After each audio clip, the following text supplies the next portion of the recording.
What is up, lobotomized gang? It's the guy. What? You don't know who I am? You haven't realized after all this time? You know Mandalore Gaming? Yeah, I'm not him. Today I have a tale of good and evil for you guys. A tale about the corruption of greed and the heroic demise of a great studio that stood against overwhelming odds. How did that turn out? Stick around and find out. By the way, I was thinking about calling you guys the BMFs, instead of lobotomized gang. BMF stand for bullies, moms, fuckers. Because I hate bullies so much. But sounds kind of wrong, isn't it? There's a chance I won't call you guys that at all. I gotta avoid excessive swearing or my channel might be dead. Space 3 is a weapons modifying, monster dismembering, scavenger bot placing, in-space floating, love triangle having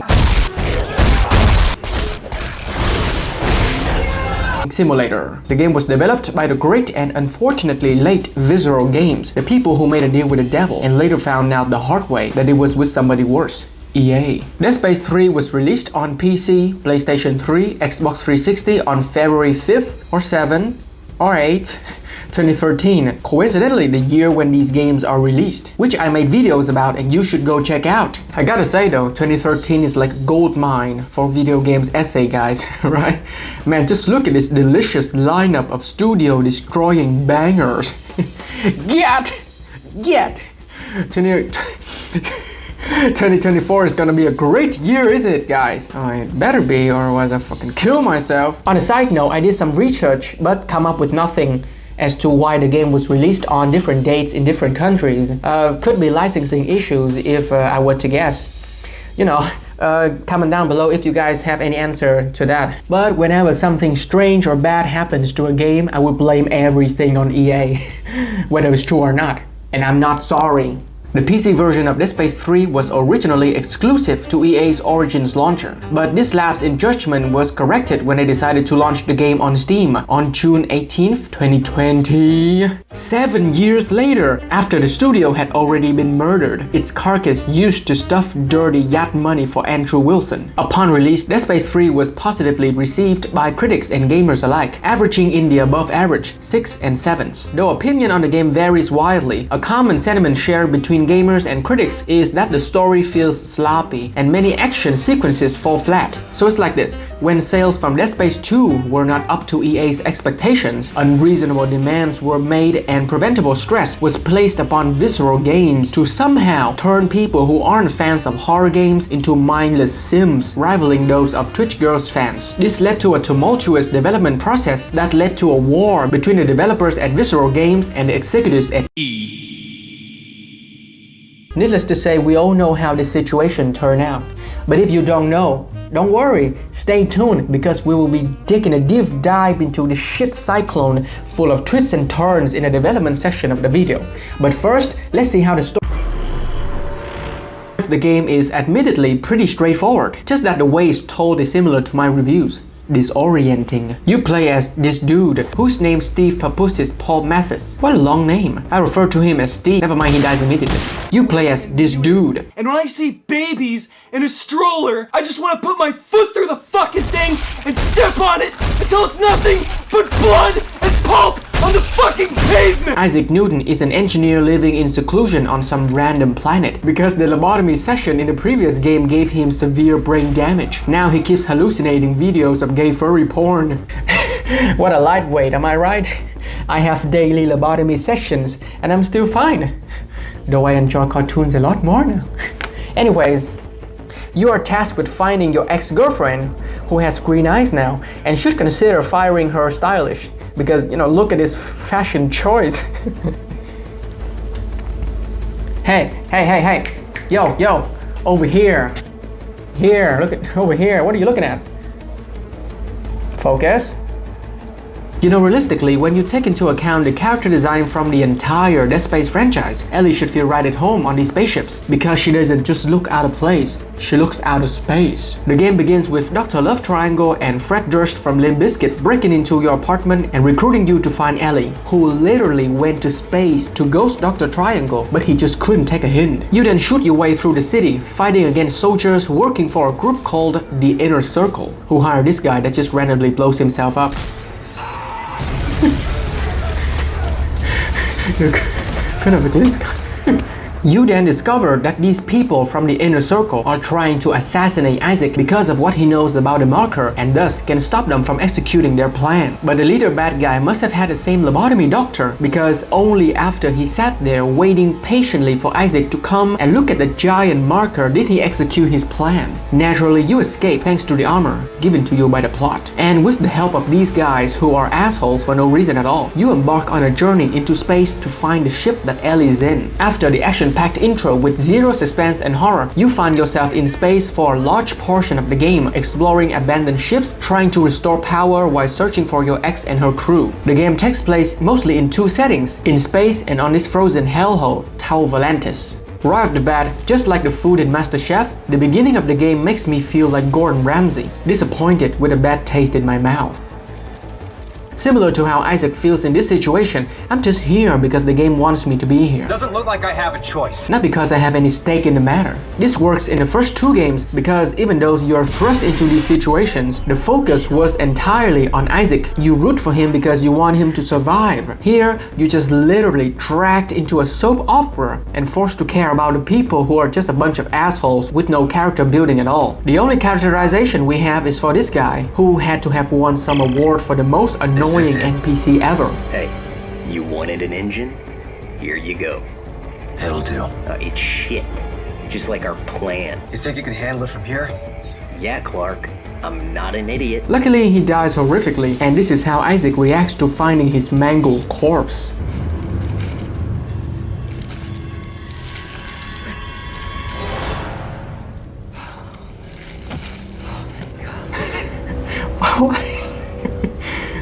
The only person that's worth noticing is Soldier Nick Balls here, who magically appears whenever you are in an important cutscene, just like I will appear in the dark corners of your room as you turn off the light to sleep if you don't like and subscribe.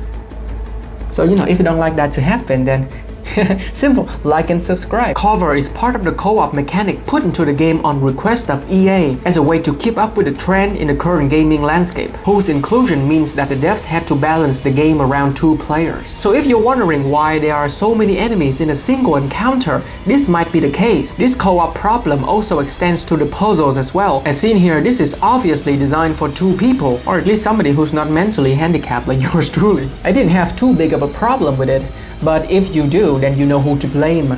And also get good. We'll discuss how the inclusion of a co-op partner ultimately affects the gameplay in a session of the video.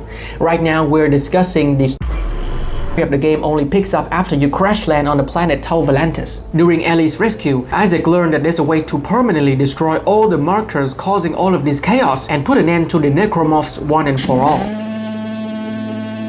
That's the cosmic bell. You guys stay here, I'm gonna go check it out.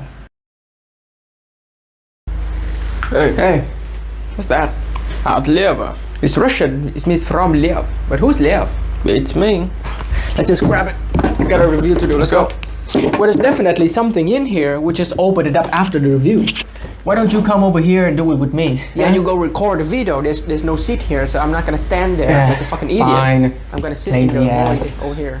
With this goal in mind, you and the crew embark on an epic journey to the heart of Tau Volantis, the planet presumed to be the source of the markers and the necromorph's lifeform. At least that's what I think happens, because I kinda zone now while playing. I turn off the computer to take a break, and I kid you not, when I came back, I had no fucking clue what I was supposed to be doing. It's that bad. Take a look at this. Lore writer, art designer turned game director Ben Wannat mentioned that working on a story was a big challenge for the team because Dead Space 3 was supposed to be the conclusion to the entire franchise. So basically what this means is that Visceral Games, to the best of their abilities, has to shoehorn in a lot of story elements to craft a narrative to conclude the entire series, which leads to why the story here feeling kind of odd, with characters making arbitrary choices just to further the plot along. Cover, as mentioned before, is an important character because he essentially replaces an entire narrative that the team had crafted to emphasize the deteriorating mental state of Isaac. It is reported that in the initial storyline, Isaac's autism is so advanced that he manifested a whole-ass being unironically named Shadow Isaac, who would act as a companion as well as a co-op partner. This would have made a lot of sense in the cutscenes since an imaginary murder buddy can just appear out of nowhere. But instead, EA in the infinite wisdom didn't want psychosis and dementia as central themes for the game, so we're left with this, though honest, slapdash attempt to hide an unwanted mechanic that the devs didn't want in the game. As soon as the game starts, you can already tell that any resemblance of horror had suffered enough and had dove out the windows headfirst before it was offered to appear in this game. While you only had a literal tool in the previous games, Dead Space 3 hooks you up with that heat right off the bat, as if to make a statement that instead of looting, you will be T-posing on enemies' corpses. Ужас и набрежение? Что это? Это выше моего понимания. Я не говорю по-русски? Ну чуть-чуть. Посмотри, смотри, это такая страшная игра.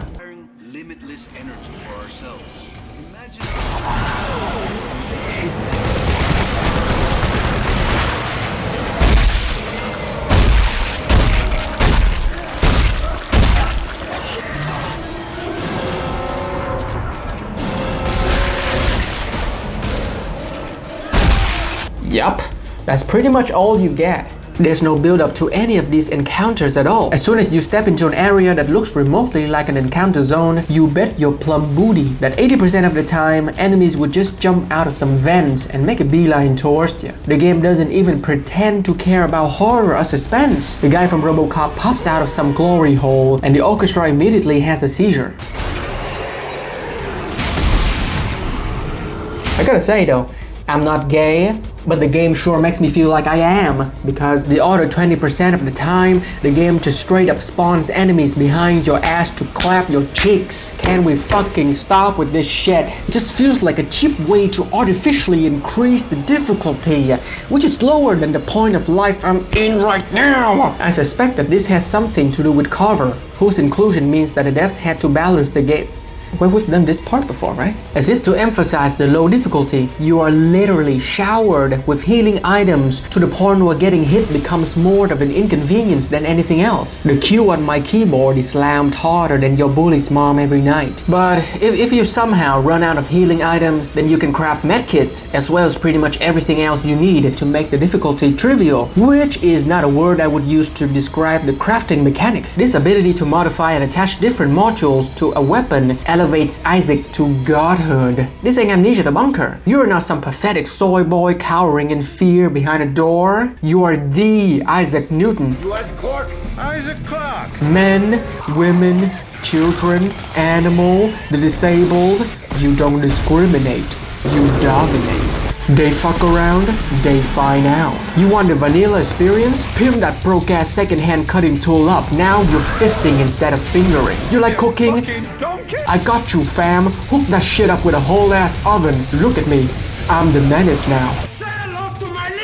Call me American Airlines because I'm about to blow. You buy Call of Duty every single year and it's also boring? No worries, you got a trusty mini Uzi or the channel might be dead before my videos get monetized. You know how YouTube is. Which is why I'm in the process of setting up a Patreon where you guys can support me. There are many special rewards in there that I've come up with. But it's not done yet. I'll tell you guys that in a later video.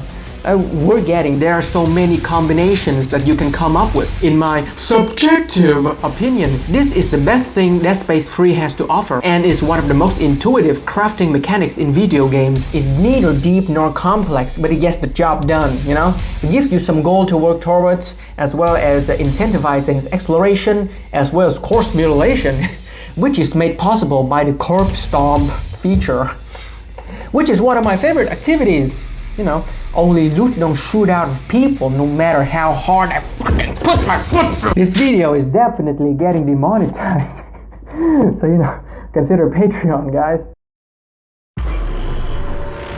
Ever as impactful are the sound effects. The game truly makes you feel like Dead Space. It's been a long time since I played a Dead Space game, so I can't make any meaningful comparison to the previous ones. But from all the stomping, panting, banging, penetrating I've heard during the 15 hours campaign, I can safely say that the game sounds as gross as ever.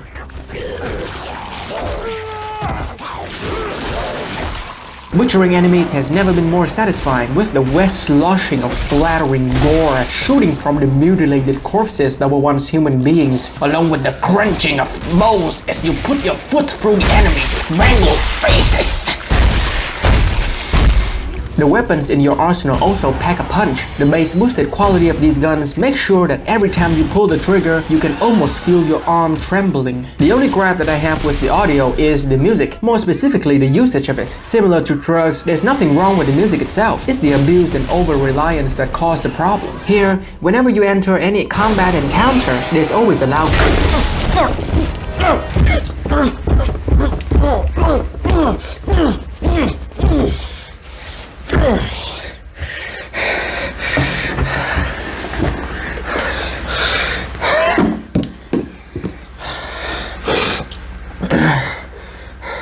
There's always a loud cue, as if to signal that you're in combat.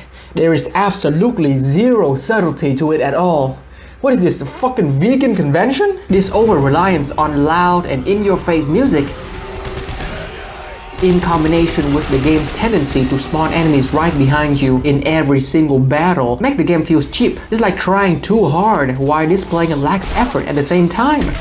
I don't know if this happens to you guys, but everything is way too loud in this game. Unlike Metal Hellsinger, where the music and sound effects work together in perfect harmony to enhance the gameplay. In this game, it almost feels like they are fighting with each other to climb up to the top of the mix. It ends up becoming a distraction most of the time. I mean, just listen to this. It's freaking ridiculous.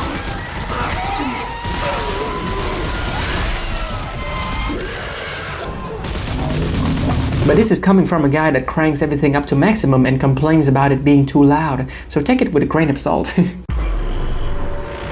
Aesthetically speaking, Dead Space 3 still holds up great. The grimy, hardcore industrial art style that makes the franchise so special is still here, and in my subjective opinion, much improved. As you will be exploring mostly abandoned locations, everything looks appropriately dirty and disgusting. Art director Alice Muscat stated that he wanted the player to feel fear, loneliness, and hopelessness as they explore the environment, which would be impossible with a co-op partner making hand puppets with enemy corpses. What the fuck are you thinking, hey? This direction in design leads to Giga Chad Patrick O'Keefe, who taken inspiration from cosmic horror concepts from H.P. Lovecraft, The Thing, and various other sources, coming up with concepts for the hazardous yet beautiful frozen planet of Tall Volantis. There's a sense of scale to everything that makes you feel small and insignificant. Look at it like this. You know how in Dune, the visual effects feel so epic? That's because there's always something small in the frame so that you can compare it to everything else. You are supposed to feel like it when you play this game, but the big difference here is that you are looking from the perspective of Isaac himself. This is the reason why the camera angle that's shoved all the way up your ass doesn't work. It's hard to see anything when your ass takes up half the screen, does it? You can't really appreciate the sense of scale because it's difficult to compare Isaac to the supposedly giant things shown on screen. Other than that, everything looks great. The necromorphs still look like your girlfriend without makeup, and characters' models still look like melted plastic dolls. It could have been better,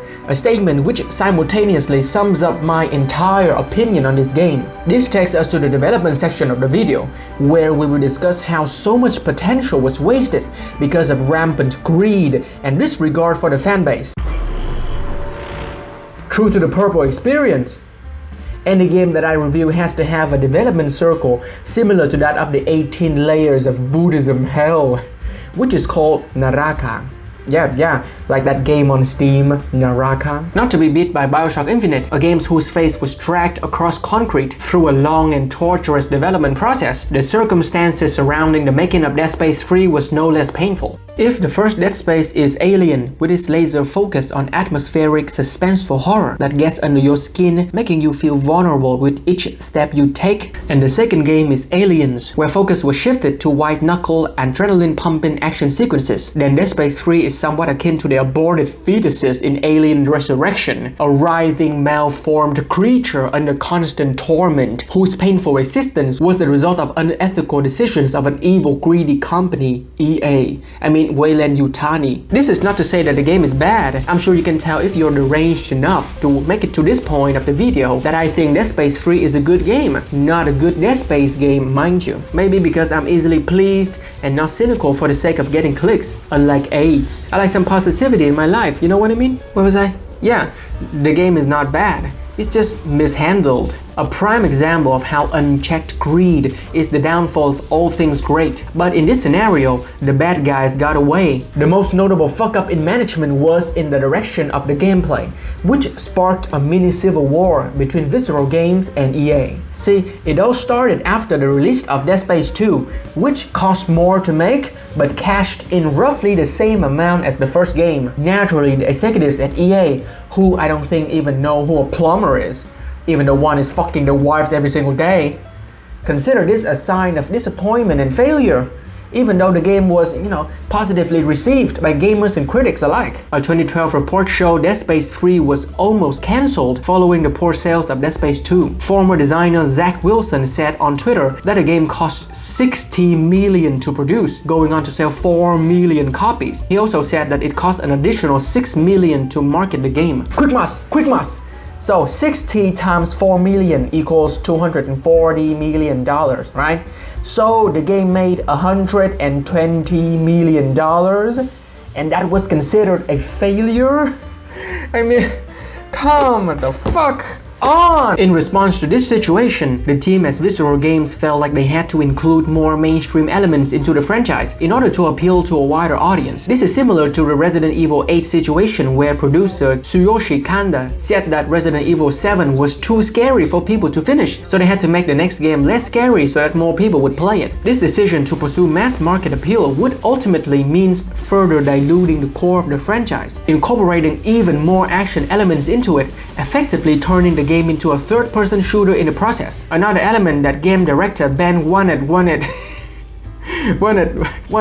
to add to the game was the notorious crafting system that was originally designed to emphasize Isaac's engineering background. It is worth noting that initially this crafting system was much more complex than the one we eventually got when the game was released. Had it not been for EA's meddling, the system would have turned out differently. See, the team as Visceral was strongly against the decision to turn their crafting system into a microtransaction hellscape, as opposed to the wishes of EA, whose priority at the time was to increase sales by following gaming trends. This would lead to big clashes between the dev team and who made multiple requests and consistently kept on pushing to have microtransactions be included. The devs, fighting an uphill battle, thought it was a bad design choice that would suck all of the tension and urgency of the game. I mean, they can't be more correct, right? How are you supposed to feel any sense of fear and tension when you can just, buy your way out of the danger?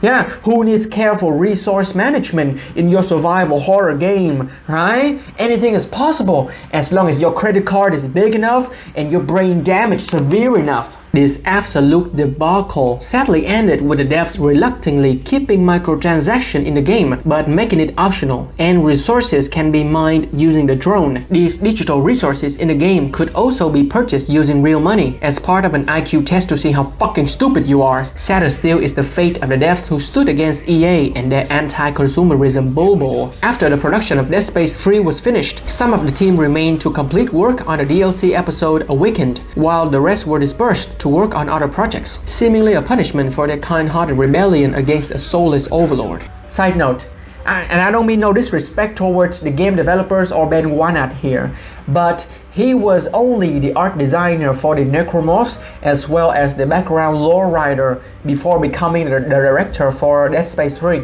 So letting him direct the game that was essentially the game that held the fate of the entire franchise in his claws feels like letting an artist command a modern army. And we all know how that turned out. But considering the shitstorm production period and the product that we got in the end, I say Ben Wanat more than lived up to the task. And speaking of shitty development process, BioShock Infinite was also in development hell, a story not unlike this one, also more intense. Right, so you guys go check that out if you enjoyed the video. I'm going to open this box.